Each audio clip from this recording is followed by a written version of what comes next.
जैसा कि हम लोग पहले से जानते हैं कि रेडियो रिसीवर मतलब कोई भी कम्युनिकेशन होता है तो उसका दो पार्ट होता है, एक ट्रांसमीटर होता है और एक रिसीवर होता है, ठीक है। तो जो वायरलेस कम्युनिकेशन होता है उसका रिसीवर को हम लोग रेडियो रिसीवर कहते हैं और उसके कैरेक्टरिस्टिक्स के बारे में जानेंगे, ठीक है। तो यहाँ पर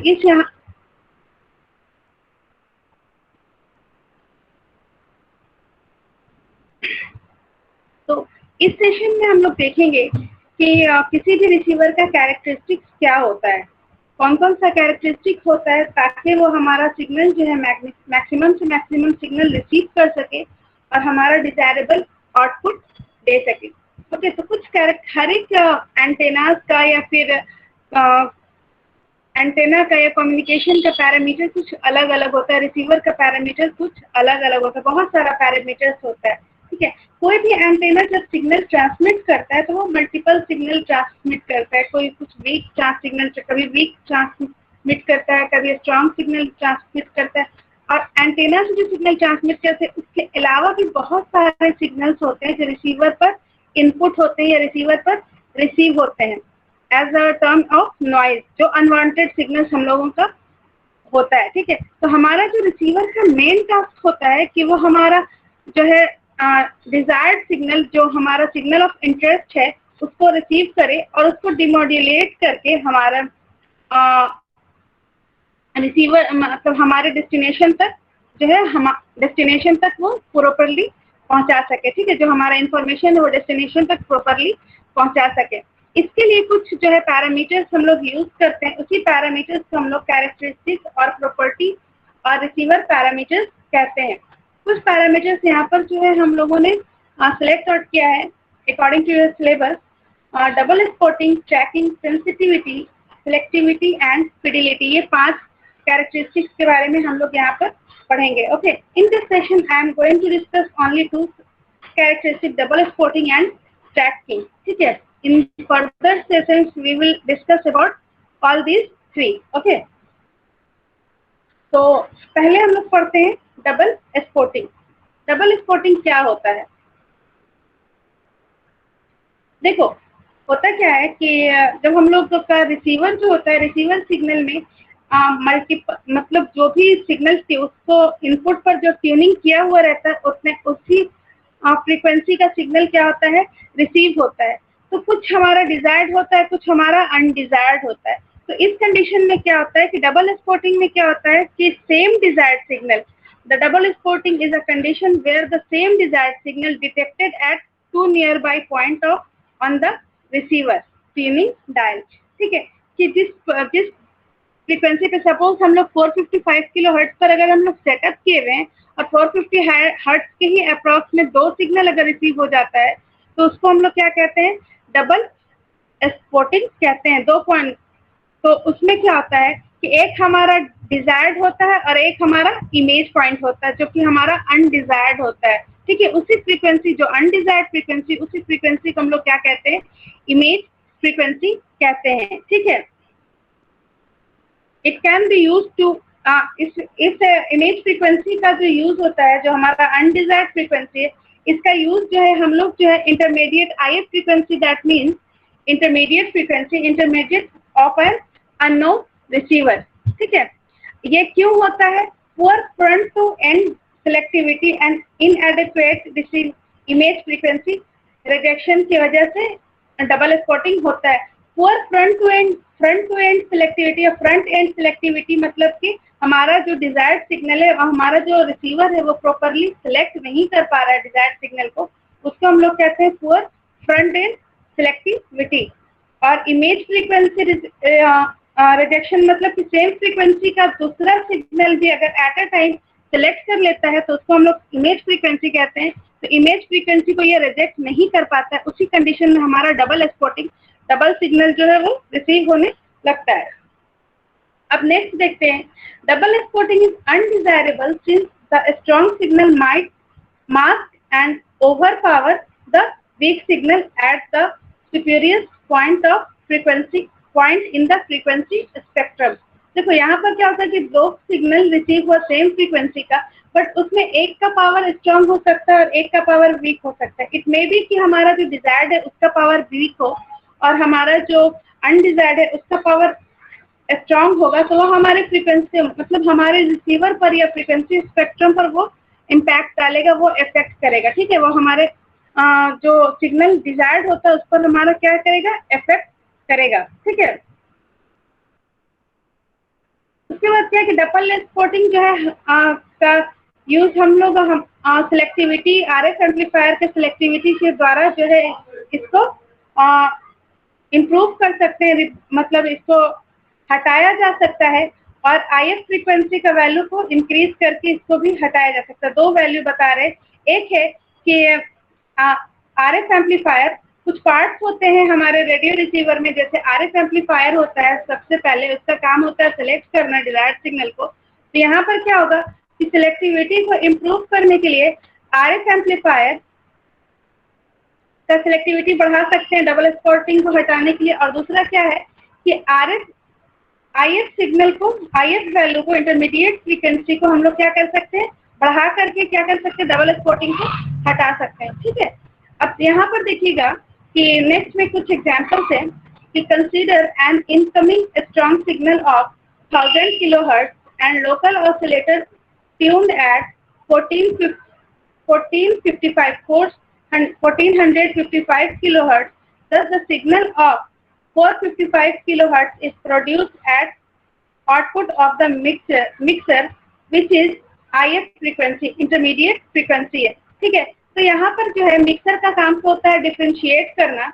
तो जो हमारा सिग्नल रिसीव हुआ, सपोज वो 1000 किलोहर्ट्ज का है और हमारा जो ट्यून्ड ऑसिलेटर है, लोकल ऑसिलेटर है, उसको हम लोग 1455 किलोहर्ट्ज पर जो है उसको ट्यून करते हैं। तो हमारा जो इंटरमीडिएट फ्रीक्वेंसी का जो वैल्यू आता है वो कितना होता है, 455 किलोहर्ट्ज का वैल्यू आता है। उसके बाद हम लोग फर्दर देखते हैं, now consider the same signal but with 445 tuned oscillator, again we get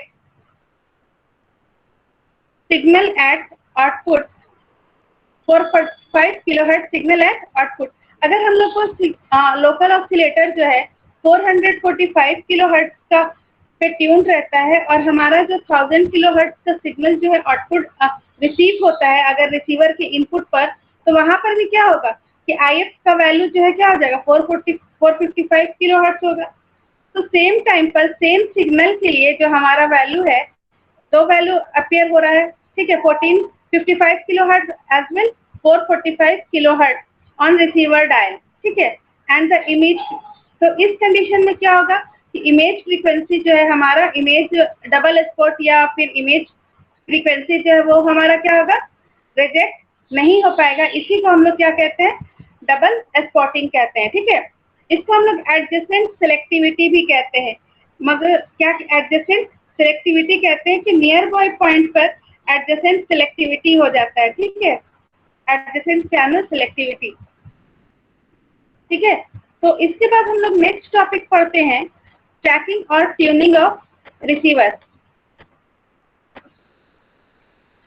you can see this in this image कि हमारा जो रिसीवर, रेडियो रिसीवर का जो ब्लॉक डायग्राम है, तो यहाँ पर देखेंगे कि एक लोकल ऑसिलेटर है, ये मिक्सर है और ये आरएफ है। इसी का जो आउटपुट आता है दिस इज आईएफ। ठीक है, जो हम लोग पहले डिस्कस कर रहे थे डबल स्पॉटिंग में कि आरएफ का जो यहाँ पर सिग्नल जो रिसीव होता है, जो सिग्नल आरएफ एम्पलीफायर जो है वो सिलेक्ट करता है, वो मिक्सर में जाता है और एक लोकल ऑसिलेटर से सिग्नल जाता है मिक्सर में।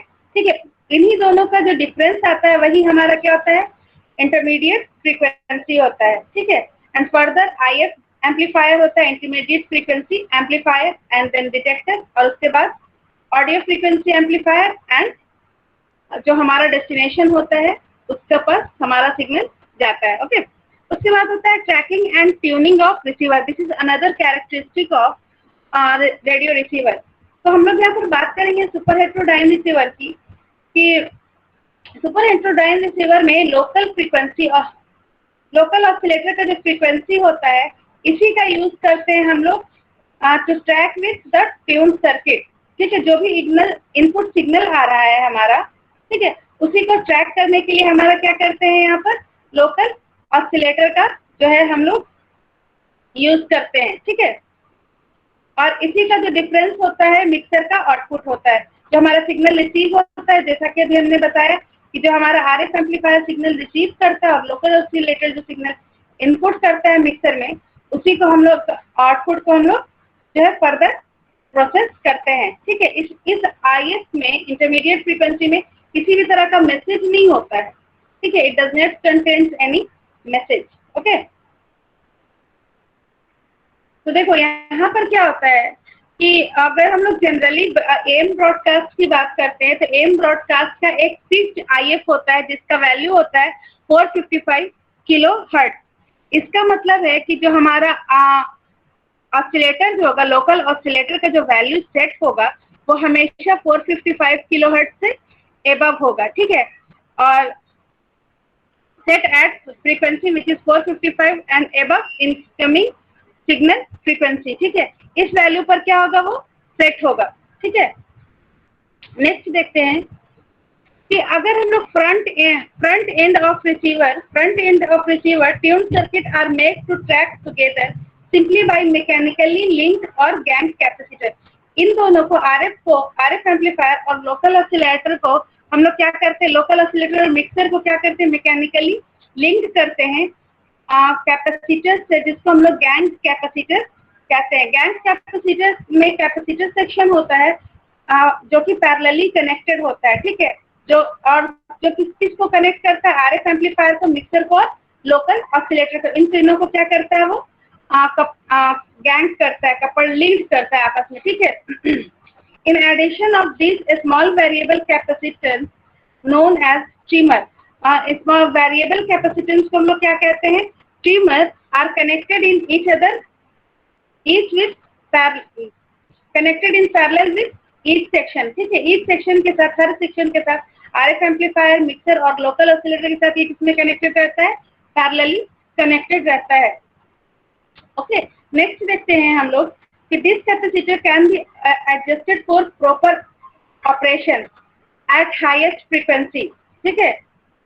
जो ट्रिमर होता है, ट्रिमर को जब हम लोग हाईएस्ट फ्रीक्वेंसी पर अगर हम लोग एडजस्ट करते हैं तो उसको हम लोग ट्रिमर कहते हैं। और जब हम लोग लोअर फ्रीक्वेंसी पर, for lowest frequency the adjustment small variable capacitor is known as padder, ठीक है। हाईएस्ट फ्रीक्वेंसी के लिए ट्रिमर कहते हैं और लोअर फ्रीक्वेंसी के लिए पैडर कहते हैं। और वो क्या होता है कि सीरीज में इंडक्टर के साथ टैंक सर्किट के, इंडक्टर ऑफ टैंक सर्किट के इंडक्टर के साथ कनेक्टेड सीरीज में रहता है, ठीक है। टैंक सर्किट क्या होता है, टैंक सर्किट एक तरह का एलसी सर्किट है जो कि पैरेलल में कनेक्टेड होता है, ओके। तो this is the gang tuning circuit and this is complete LC tune circuit, ठीक है। यही तीनों जो है, ये चार जो कैपेसिटेंसेस है, ये चारों वेरिएबल होता है और चारों तीन एक एलसी के साथ, एल के साथ कनेक्टेड रहता है और बाकी जो this is the tank circuit. और ये जो है आपस में ये तीन जो है आरएफ एम्पलीफायर, एलओ और मिक्सर के साथ ये कनेक्टेड होता है, ओके, पैरेलल में। उसके बाद नेक्स्ट हम लोग देखते हैं कि local oscillator must simultaneously be tuned to a frequency which is precisely higher than signal frequency by intermediate frequency. यहाँ पर ये बता रहा है कि लोकल ऑसिलेटर का जो वैल्यू होता है वो जो है किससे हायर होता है, सिग्नल फ्रीक्वेंसी, जो हमारा रिसीव्ड सिग्नल होता है किससे और कितना बड़ा होता है, इंटरमीडिएट फ्रीक्वेंसी से कि जितना वो ग्रेटर होता है। दैट मीन्स के IF equals to intermediate frequency equals to the frequency of local oscillator minus received signal frequency, okay। तो यहाँ पर एक फॉर्मूला आता है इंटरमीडिएट फ्रीक्वेंसी का कि intermediate frequency is equals to the frequency of oscillator which is tuned and received signal frequency minus received signal frequency। इसको हम लोग जो है रेडियो एंड टेलीकम्युनिकेशन में डिस्कस करेंगे। इसका डेरिवेशन कैसे होता है इसके बारे में हम लोग रेडियो एंड टेलीकम्युनिकेशन सिस्टम में डिस्कस करेंगे। साउंड नहीं आ रहा है मैम, ओके। अब उसके बाद कहते हैं कि एनी एरर दैट में एग्जिस्ट इन फ्रीक्वेंसी डिफरेंस, इन दोनों फ्रीक्वेंसी डिफरेंस में अगर कोई एरर आता है तो वो इनकरेक्ट फ्रीक्वेंसी होगा, ठीक है, जो कि इंटरमीडिएट फ्रीक्वेंसी एम्पलीफायर में फेड होगा, ठीक है। अगर डिफरेंस में अगर कुछ भी गलत रिजल्ट आता है, कोई एरर अगर एग्जिस्ट करता है, तो वो क्या हो जाएगा, इनकरेक्ट फ्रीक्वेंसी होगा, ठीक है। इस एरर को हम लोग क्या कहते हैं, ट्रैकिंग एरर कहते हैं। सपोज कि 455 आपका जो है रेंज है IF का, और 455 से वो रेंज बढ़ करके 465 अगर हो जाता है, तो वो जो वैल्यू आया कि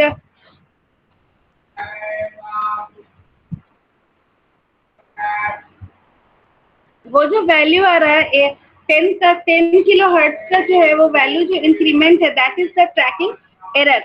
यहाँ पर जो है ट्रैकिंग एरर को हम लोग जितना कम रखें उतना ज्यादा हमारे लिए जो है वो एक्सेप्टेबल हो सकता है, ठीक है। तो यहाँ पर आप लोग देख सकते हैं कि it is quite possible to keep the maximum tracking error below 3 kilo hertz. That means कि हमारा जो रेंज है 455, तो हो सकता है कि प्लस माइनस 455 हम लोग रख सकते हैं, ठीक है। 3 किलो हर्ट्ज का जो है टॉलरेंस रखेंगे यहाँ पर, और उस मतलब मैक्सिमम जो है ट्रैकिंग एरर को इसके अंदर में 3 किलो हर्ट्ज या उसके बिलो में रखेंगे, ठीक है। तो उसके बाद कहते हैं कि track the value as low as is quite acceptable, ठीक है। जितना लो होगा, ठीक है, जितना लो होगा उतना ये वैल्यू क्या होगा, एक्सेप्टेबल होगा। And this is the tracking error curve, ठीक है। तो यहाँ पर देखते हैं कि जो ये हमारा फ्रीक्वेंसी है 600, 100,000 एंड 15,000। तो ये जो हमारा 3 कर्व है यहाँ पर दिख रहा है, एक डॉटेड लाइन से दिख रहा है, तो ये काफी मिस अलाइंड है। देखो यहाँ से पॉइंट चल रहा है और यहाँ पर क्या हो रहा है कि काफी ये डिक्रीज हो रहा है, ठीक है। और यहाँ पर देखिएगा ये काफी, ये भी क्या है, मैं बहुत बुरी तरह से मिस अलाइंड है। यहाँ पर भी कोई भी अलाइनमेंट नहीं है हमारे फ्रीक्वेंसी में। यहाँ पे देखिएगा एरर का वैल्यू जो है -2 से इंक्रीज करके कितना जा रहा है, अप्रॉक्स 6 जा रहा है, okay.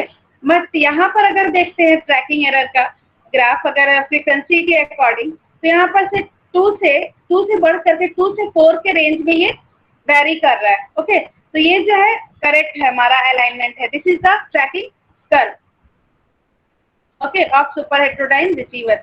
So this is all for this session. For in further session, yeah, or next session we will discuss about the selectivity of radio receiver, okay.